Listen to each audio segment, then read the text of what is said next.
গতকালকেও পুলিশ উপস্থিত ছিল মাহফিলে। আমি বলেছি পুলিশ আর জনগণের উপরে লাঠি ঘোরাতে পারবে না, জনগণ পুলিশের উপরে লাঠি ঘোরাবে। কারণ আমাদের ট্যাক্সের টাকায় বেতন নিবা, আমাদের টাকায় তোমার বউয়ের লিপস্টিক কিনবা, আমাদের টাকায় তোমাদের বউয়ের ব্লাউজ শাড়ি সায়া ব্রা কিনবা, আর আমাদের উপরে তোমাদের বন্দুককে তাক করবা। এটা বাংলাদেশে আর হতে দেওয়া হবে না। এই জন্য এখন থানায় থানায় পুলিশ গ্রেফতার হচ্ছে। এরপরে যদি বাকি যারা আছে হেদায়েত না হয়, মাথায় রাখবা তোমাদের অবস্থা ভয়াবহ হবে ইনশাআল্লাহ। আসসালামু আলাইকুম ওয়া রাহমাতুল্লাহি ওয়া বারাকাতুহু। কেমন আছেন সবাই? আলহামদুলিল্লাহ। দুপুরে তো সবার পেটে ক্ষুধা, সেই পেটের ক্ষুধা নিয়ে বসেছেন। আজকের এই বসাটা আল্লাহর জন্য হোক, আল্লাহ এটা আমাদের নাজাতের ওসিলা করুক, বলেন আমিন। যারা এখনো রাস্তায় আছেন, আশেপাশে আছেন, এখানে এসে বসলে সম্ভবত আপনি উপকৃত হওয়া ছাড়া ক্ষতির সম্মুখীন হবেন। এখানে কেউ ক্ষতির সম্মুখীন হয় না, উপকৃত হয়। তবে আলোচনার সময় আমাদেরও খেয়াল রাখতে হবে আলোচনা যেন মানুষের কাজে লাগে, মানুষের আচর করে। আমাদের রাগ, ক্রোধ, ক্ষোভ এগুলোর থেকে মানুষের উপকারের জন্য কি বললাম সেটা দেখার বিষয় বেশি, ঠিক না? আল্লাহ আমাদের সেই তৌফিক দান করুন। ওয়া তৌফিকি ইল্লা বিল্লাহ। ইন্নাল হামদালিল্লাহি নাহমাদুহু ওয়া নাস্তাঈনুহু ওয়া নাস্তাগফিরুহু ওয়া নু'মিনু বিহি ওয়া নাতাওয়াক্কালু আলাইহি ওয়া নাউযু বিল্লাহি মিন শুরুরি আনফুসিনা ওয়া মিন সাইয়্যাতি আ'মালিনা। من يهده الله فلا مضل له ومن يضلله فلا هادي له ونشهد أن لا إله إلا الله ونشهد أن سيدنا محمدا عبده ورسوله الذي أرسله بالحق بشيرا ونذيرا وداعيا إلى الله بإذنه وسراجا منيرا. فقد قال الله تعالى في كلامه المجيد والفرقانه الحميد. সবাই পড়েন আউযু বিল্লাহি মিনাশ শাইতানির রাজিম। বিসমিল্লাহির রাহমানির রাহিম। ইয়া আইয়ুহাল্লাযীনা আমানু qu anfusakum wa ahlikum nara. وقال الله تعالى في شان حبيبه إن الله وملائكته يصلون على النبي يا أيها الذين آمنوا صلوا عليه وسلموا تسليما. اللهم صل على مولانا محمد وعلى آله سيدنا নবীর নামে দুরূদ শরীফ পড়িবে যে তার জন্য যে হারাম হবে জাহান্নামের আগুন। আল্লাহুম্মা সাল্লি আলা সাইয়্যিদিনা মাওলানা মুহাম্মদ ওয়া আলা আলিহি সাইয়্যিদিনা। এসো হে রাসূল আবার আমাদের মাঝে নতুন করে খুতবা দিতে কাবার মিনার পরে আল্লাহুম্মা সাল্লি আলা মাওলানা মুহাম্মদ ওয়া আলা আলি সাইয়্যিদিনা লা ইলাহা ইল্লাল্লাহ লা ইলাহা ইল্লাল্লাহ লা ইলাহা লা ইলাহা লা ইলাহা ইল্লাল্লাহ মুহাম্মাদুর রাসূলুল্লাহ সুবহানাল্লাহ walhamdulillah la ilaha subhanallah walhamdulillah la ilaha illallah muhammadur rasulullah sallallahu আপন আপন বলিস কারে কেউ তো আপন হয় না আপন আপন বলিস কারে কেউ তো আপন হয় না স্বার্থ ছাড়া এই ভুবনে আপন তো কেউ রহে না স্বার্থ ছাড়া এই ভুবনে আপন তো কেউ রহে না আপন আপন বলো কারে কেউ তো আপন হয় না আপন আপন বলো কারে কেউ তো আপন হয় না স্বার্থ ছাড়া এই ভুবনে আপন তো কেউ রহে না স্বার্থ ছাড়া এই ভুবনে আপন তো কেউ রহে না চোখ বুঝিয়া ভাবর মন কে তোমার আপন জন ভালোবাসা পাওয়ার জন্য আছে কি কারণ চোখ বুঝিয়া ভাবো মানুষ কে তোমার আপন জন ভালোবাসা পাওয়ার জন্য আছে কি কারণ চোখের আড়াল হলে দেখিস চোখের আড়াল হয়ে দেখিস তোর কথা কেউ কই না স্বার্থ ছাড়া এই ভুবনে আপন তো কেউ রহে না স্বার্থ ছাড়া এই ভুবনে আপন তো কেউ রহে না কার জন্যে এই ভালোবাসা টাকা ঘরার বাড়ি মরার পরে কবরেতে রাখবে তাড়াতাড়ি কার জন্যে এই ভালোবাসা টাকা ঘরার বাড়ি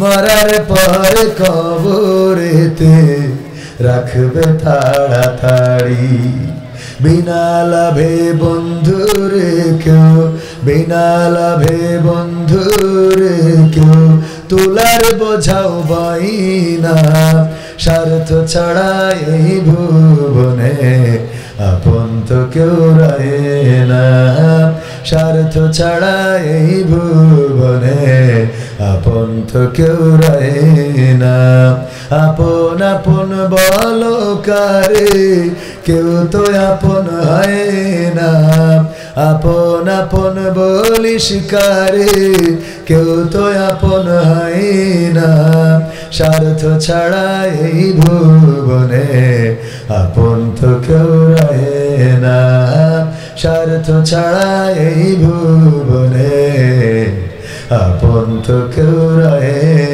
না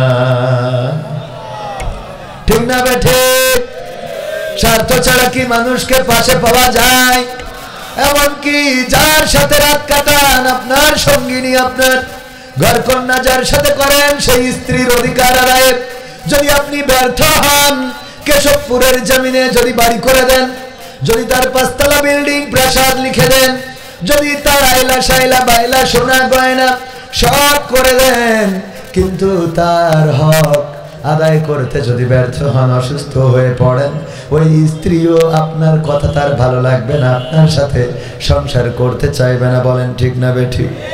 তার মানে স্বার্থের ব্যাঘাত ঘটলে স্ত্রীও পাশে থাকে না, এমনকি সন্তান পিতাকে ডাকতে চায় না।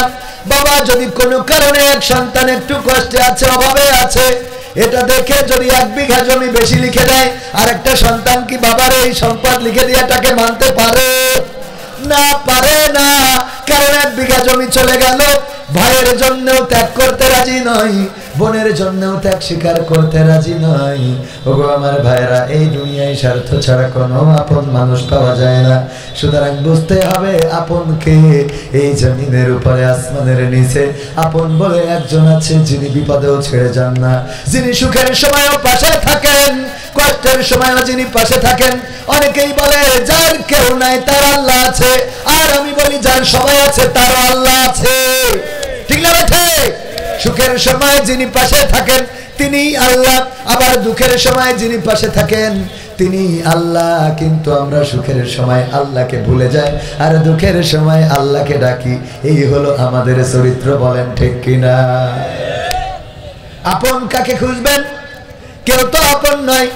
উদাহরণ যদি দিই, রাজনীতির কথা আমি তো তেমন বলি না, কিন্তু উদাহরণ দিতে যে কিছু রাজনীতির কথা বলা লাগছে। সেটা হলো এই বাংলাদেশে ঢাকা শহরে ধানমন্ডি 32 নম্বরে স্বাধীনতার মহান স্থপতি বঙ্গবন্ধু শেখ মুজিবুর রহমানের বাড়ি ছিল। কত স্মৃতি বিজড়িত বাড়ি। এই বাড়িটাই বঙ্গবন্ধু থেকেছে, খেয়েছে, ঘুরেছে, বেরিয়েছে, এমনকি জীবনের শেষ নিঃশ্বাসটা ওখানেই ত্যাগ করেছে। শেখ হাসিনা, শেখ রেহেনা, শেখ রাসেল, শেখ কামাল, শেখ জামাল, সবার স্মৃতি বিজড়িত বাড়ি। এমনকি ওই যে বঙ্গবন্ধুর স্ত্রী, নাম ভুলে যাচ্ছি, কি জানো, ফজিলাতুন্নেসা, তারও স্মৃতি বিজড়িত যে বাড়িটা, এই বাড়িটা ভেঙে তছনছ করে দেওয়া হলো। বুলডোজার গেল, ছাত্র জনতা অথবা বাংলাদেশের জনগণ যখন ভাঙল, বঙ্গবন্ধুর কত প্রেমিক আছে যারা জাতির পিতা বলে ঘোষণা দিয়েছে, তাদের জাতির পিতার বাড়িটা ভাঙা হলো। একজন মুরিদ সেখানে গেল না, একজন কর্মী গেল না। এত বড় বাঘা বাঘা নেতা যারা বলল খেলা হবে, পালাবো না, এত বড় বড় নেতা কেউ গেল না। এমনকি সংসদে যারা গান শোনালো বাবার নামে, সেই বাবার নামে গান গাওয়া কোনো নেত্রীও সেখানে আসলো না। এটা প্রমাণ করে দেয় ওগো শেখ হাসিনা মানুষ তো চেনো নাই। দুনিয়ায় পেয়েছে যতদিন, গেয়েছে ততদিন, খেয়েছে যতদিন, গেয়েছে ততদিন, নিয়েছে যতদিন, গেয়েছে ততদিন। যখন বুঝেছে আর পাওয়া হবে না, আর নেওয়া হবে না, আর খাওয়া হবে না, তখন বলে দিয়েছে আর গাওয়া হবে না। ঠিক না বেঠে? আর গাওয়া হবে না। কাদের জন্য এত করো? কাদেরকে তুমি বন্দুকের লাইসেন্স দিয়েছিলে? কাদেরকে তুমি পিস্তলের লাইসেন্স দিয়েছিলে? কাদেরকে তুমি ছাত্র মারার জন্য অনুমোদন দিয়েছিলে? কাদেরকে তুমি আলেমদের হাতে হাত কড়া পরানোর পারমিশন দিয়েছিলে? কাদেরকে দিয়ে তুমি কোরআনের খাদেমদেরকে ফাঁসির কাস্টে ঝুলিয়েছিলে? কাদেরকে দিয়ে তুমি গুম করিয়েছিলে, খুন করিয়েছিলে? এই তারাই তোমাকে ভুলে গিয়েছে। ওই বিদেশে বসে তারা বলে রাস্তায় নামো, লিফলেট বিতরণ করো, যাও, আন্দোলনে তোমরা সম্পৃক্ত হও। এই পাগলরা জানে না, বোঝেও না। এক শিয়ালের লেজ কাটা পড়ার কারণে ওই শিয়াল সবাইরে বুঝাইলো এই লেজ থেকে লাভ ডাকি, তার কাজ ডাকি, প্রয়োজন ডাকি। যেমন আমার গালিব ভাই দাওয়াত তেমন পায় না বলে 80,000 90,000 টাকা নেয়, বোঝেননি? দাওয়াত পাইলে এই কথা বলতো না, কারণ একটা শিয়ালের লেজ কাটা। সেই লেজ কাটা থাকার কারণে বলা শুরু করলো এই লেজ থেকে লাভ কি, কারণ ডাকি, দরকার ডাকি, প্রয়োজন ডাকি, বরং ক্ষতির মধ্যে পড়তে হয়। ওগো আমার ভাইয়েরা, মাথায় রাখবেন, যারা বিদেশে গিয়েছে ওরা তো বুঝেই গিয়েছে যে এই দেশে আর ফেরা হবে না, এই দেশে আর থাকা হবে না, দেশে গেলেই জেলে যাওয়া লাগবে। সুতরাং যারা ভালো আছে ওদের সাদা গায়ে কাদা লাগানোর দরকার। ওদেরকে এখন পাম মেরি রাস্তায় নামাইতে হবে, যাতে করে ওরাও জেলে যাইতে পারে। ঠিক না বেঠে? কারণ তুমি এত বড় নেতা, বললে যে পালাবো না, বলে তুমি চলে গেলে, আর এখন কাউ লিফলেট নিয়ে রাস্তায় থাকতি, আমার পাগল পাইছাও, কথা কয় না? এত পাগল আমি হইনি। তুমি রাস্তায় সামনে এসে নেতৃত্ব দাও, আমি তোমার পিছনে জয় বাংলা বলি কিনা দেখো, কথা কয় না? আর নেতৃত্ব সামনে না দিয়ে কোনো পাগল যদি রাস্তায় নামে, হয় বুঝতে হবে এটা মেন্টাল, আর তা না হলে বুঝতে হবে এর পা থেকে মাথা পর্যন্ত, মা থেকে পাতা পর্যন্ত না, পা থেকে মাথা পর্যন্ত পুরাটাই শয়তানে গ্রাস করে ফেলিছে। কারণ নিজের ভালো তো পাগলেও বোঝে, কথা কয় না? নিজের ভালো পাগলেও বোঝে না। পাগলের একটা সিড়া টাকা দিয়ে দেখেন, দিন নিতে যাবে না, সিড়া টাকাতে কি করতে হবে? তো তোর হাতে একটা লিফলেট ধরা দিলে তো সিড়া টাকা, কারণ তোর লিডার যারা সব নিরাপদ গন্তব্যে চলে গেছে, কেউ টাকা মেরে গেছে, কেউ বর্ডার পার হয়ে গেছে, আর যে কটা জাতি পারিনি সে কটা তো এখন বলছে একটু দোয়া কর, ঠিক না বেজে? ক্ষমতায় কেউ স্থায়ী হয় না, হোক না সে হাসিনা কি বারে না, সে আরটা চিরকাল থাকে না।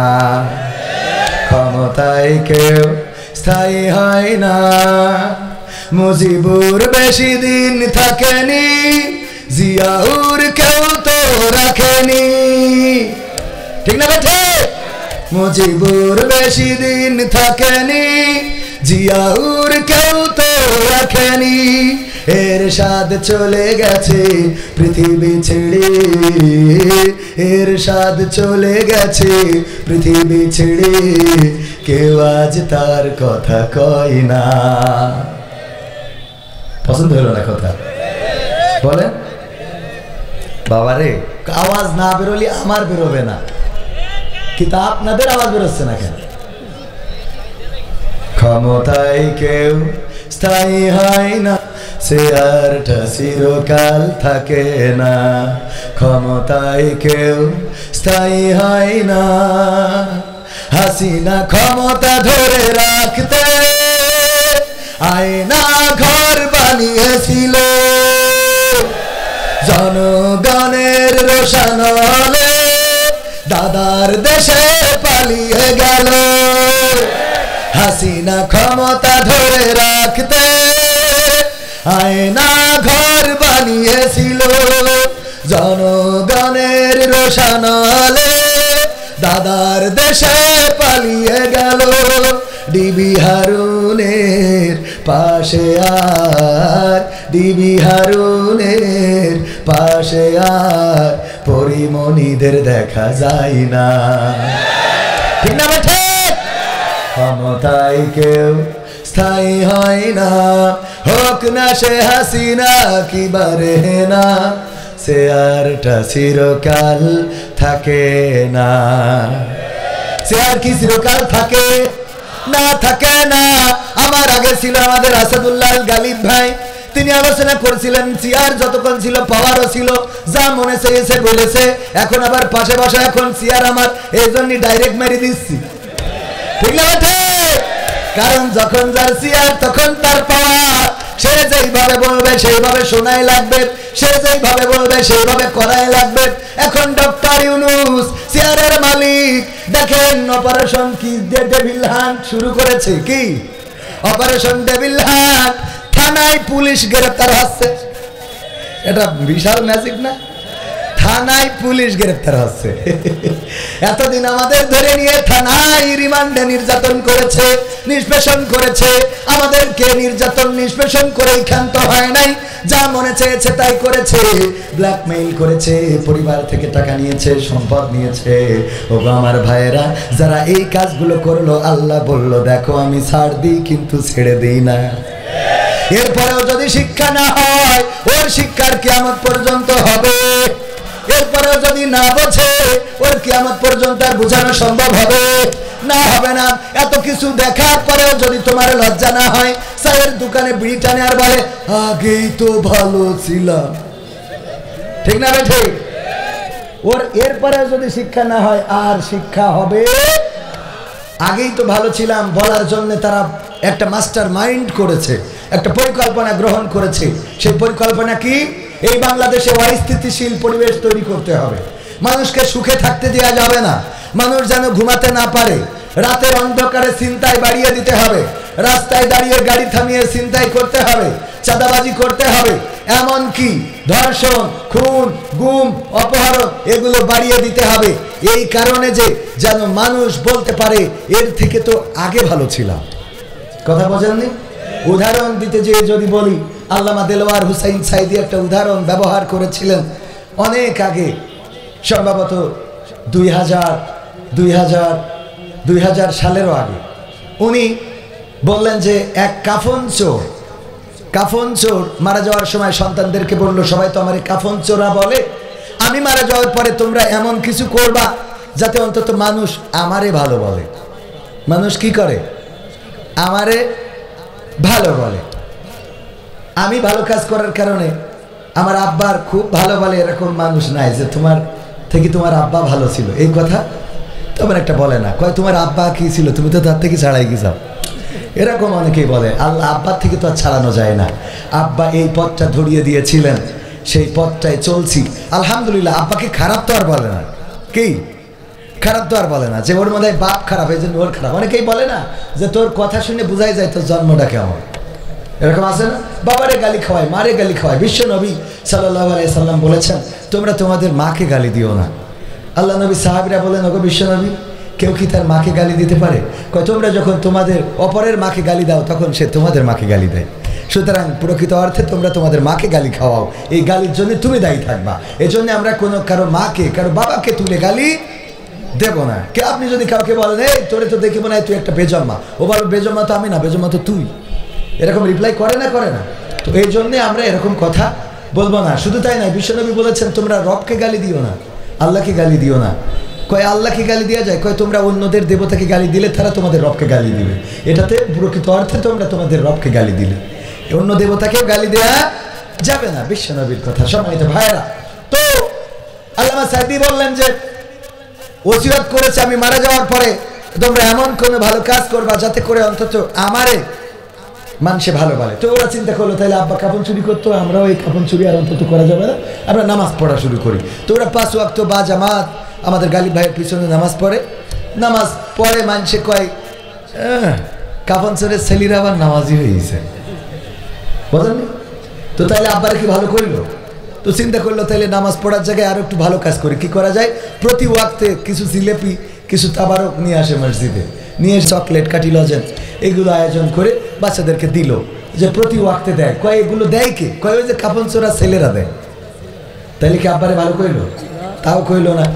ওরা পরামর্শ করলো আমার আব্বা তো ভালো বলে না, কি করা যায়? কইলো এর থেকে বড় কিছু করতে হবে। কি করা যায়? এলাকায় গরিব দুঃখী মিসকিন এতিম অসহায় যারা আছে, শীতের পোশাক নাই, আমরা তাদেরকে সহযোগিতা করব। তো সহযোগিতা করে, যার ঘর বাড়ি নাই ঘর করে দেয়, ছাগল নাই ছাগল দেয়, গরু নাই গরু দেয়। ছাগল নিয়ে টানতে টানতে যাচ্ছে, জিজ্ঞেস করলো ছাগল কে দেছে? কয়ে যে কাপন চোরা ছেলেরা দেছে। এত ভালো কাজ করেও তো আব্বারে ভালো কয় না। 3 ভাই আবার পরামর্শ করলো, ভাই তাও তো আব্বারে ভালো বলে না, এখন কি করা যায়? বললো আমরা তাহলে কাপন চুরিতে ফিরে যাওয়া যাক। কাপন চুরিতে ফিরে আসছে, সবাই কয় কাপন চোরা ছেলেরা কাপন চোরাই হয়েছে। তাও আব্বারে তো ভালো কইলো না। এরপরে ডিসিশন নিল, ঠিক আছে আমরা শুধু কাপন চুরি করব না, যেই কবরে কাপন চুরি করবো ওই কবরের লাশটা উঠাবো, পাশার মধ্যে একটা বাঁশ দেব, আর এই যে কেশবপুরের ওই মাইকেল মধুসূদন দত্তের ওই রাস্তায় ওখানে যে মূর্তি ওখানে টানাই রাখবো। যখন এই কাজগুলো শুরু করেছে, লাশ থেকে কাফন তো চুরি করে করে লাশটারে উঠায়, বাঁশ একটা ঢুকায় ওই মোড়ের মধ্যে কেশবপুরে তেমাত নাই যখন রাখে, মানুষে কয় এদের থেকে তো এদের বাপ ভালো ছিল। কথা কি বোঝা গেছে? এদের থেকে তো এদের বাপ ভালো ছিল, আব্বা ভালো ছিল। যে ওদের আব্বা শুধু কাফন চুরি করতো, এরা তো ডাইরেক্ট লাশটারে উঠায়া তার পিছনে বাঁশ ঢুকায় তারপরে এখানে দিয়ে রাখে। এদের থেকে এদের আব্বা ভালো ছিল। ওরা বলতেছে আলহামদুলিল্লাহ আজকে সাকসেস, অন্তত আমাদের আব্বার ভালো বলেছে। কথা বোঝেন নাই? তো এই কাজ করার জন্য সন্তানদেরকে লাগিয়ে দেওয়া হয়েছে যে জাতির সন্তানেরা তোমরা রাজপথে না নামতে পারো, দিনের আলোতে না বের হতে পারো। প্রকাশ তো পেয়ে গেছে, তারা বলেছে আমরা দিনের ঢাকায় যদি বেড়াতে না পারি, রাতের ঢাকায় কাউকে ঘুমাতে দেব না। এই জন্য পরিকল্পনা করে অন্যায়, অনাচার, পাপাচার, কদাচার বাড়িয়ে দেওয়া হচ্ছে।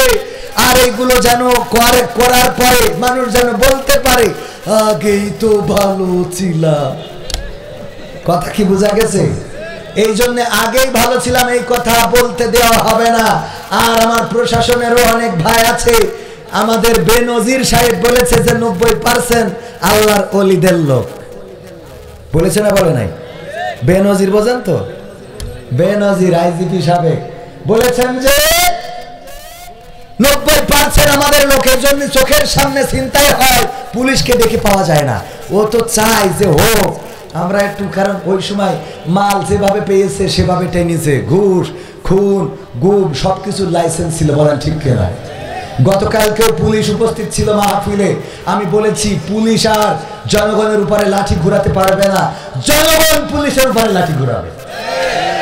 কারণ আমাদের ট্যাক্সের টাকায় বেতন নিবা, আমাদের টাকায় তোমার বউয়ের লিপস্টিক কিনবা, আমাদের টাকায় তোমাদের বউয়ের ব্লাউজ শাড়ি সায়া ব্রা কিনবা, আর আমাদের উপরে তোমাদের বন্দুককে তাক করবা। এটা বাংলাদেশে আর হতে দেওয়া হবে না। এই জন্য এখন থানায় থানায় পুলিশ গ্রেফতার হচ্ছে।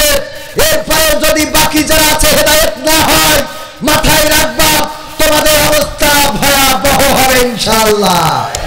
কারণ আল্লাহ রাব্বুল আলামিন ছাড় দেন কিন্তু ছেড়ে দেন না। আর যারা মনে করো, অনেকেই বলে আমরা ফিরবো ভয়ঙ্কর রূপে, আমরা তো আমাদের জীবনটা আল্লাহর কাছে বিক্রি করে দিয়েছি। আমরা বলেছি ইন্না সলাতি ওয়া নুসুকি ওয়া মাহইয়ায়া ওয়া মামাতি লিল্লাহি রাব্বিল আলামিন। নিশ্চয় আমাদের নামাজ, আমাদের কুরবানি, আমাদের জীবন, আমাদের মরণ সবকিছু বিশ্ব প্রতিপালক আল্লাহর জন্য। আমরা তো আমাদের জীবনকে আল্লাহর রাস্তায় সঁপে দিয়েছি। আমাদের মৃত্যুর ভয় দেখাও। একজন মনীষী বলেছিলেন, কারাগারে যখন তাকে ফেলে বলেছিল তোমাকে আমরা খাইতে দেব না, পিপাসায় পানি দেব না, তোমার প্রয়োজন মিটাতে দেব না। ওই লোকটি বলেছিল আমাকে খাওয়ার ভয় দেখাও, আমাকে পিপাসার ভয় দেখাও, আমাকে ক্ষুধার ভয় দেখাও। অথচ তোমরা জানোই না আমরা তো সেই জাতি যারা প্রতিটা বছরে একটা মাস করে না খাওয়ার ট্রেনিং করে থাকি। বলেন ঠিক কিনা?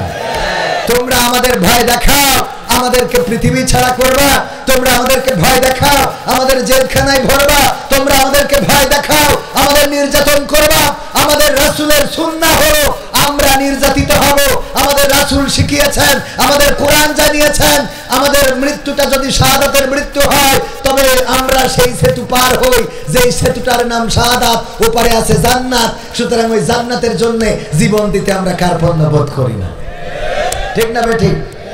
বরং